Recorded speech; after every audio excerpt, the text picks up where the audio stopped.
And as Russia continues its occupation of the Crimean peninsula, the world remains firm. Crimea is Ukraine.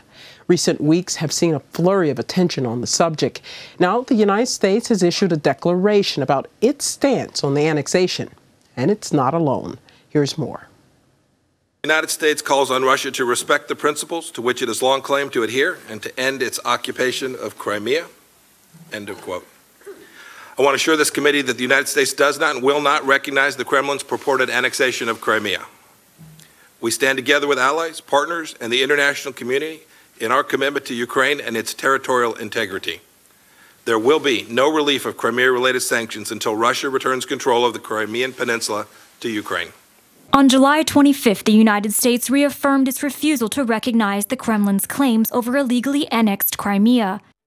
Washington's Crimea Declaration was also supported by the European Union, Germany, Lithuania, Latvia, and the United Kingdom. Meanwhile, the Ministry of Foreign Affairs of Poland has published its own declaration on the non-recognition of the annexation.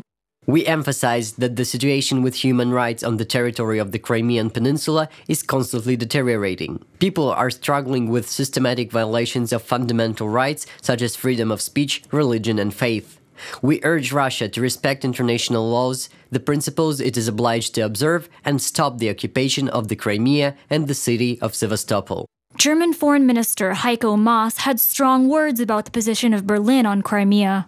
The annexation of Crimea is contrary to international law. We will again and again clearly emphasize this and will not allow it to be normalized, no matter how long it will last. Ukrainian President Petro Poroshenko welcomed the Crimea Declaration, and he is optimistic that it will produce results. I am sure that the statement of Secretary of State Mike Pompeo will finally deprive the Kremlin of its imperial illusions. Whatever time passes, armed occupations and the illegal annexation of part of a sovereign state ends with only one thing: the liberation of the occupied territory, the restoration of the territorial integrity of the state, and the compensation for all losses caused by the aggressor. U.S. sanctions against Russia for violating the sovereignty and territorial integrity of Ukraine have been enforced since March 2014. Restrictive measures prohibit cooperation with Russian companies on the sanctions list, export of technologies, as well as investments in the occupied Crimea and import of goods from the peninsula.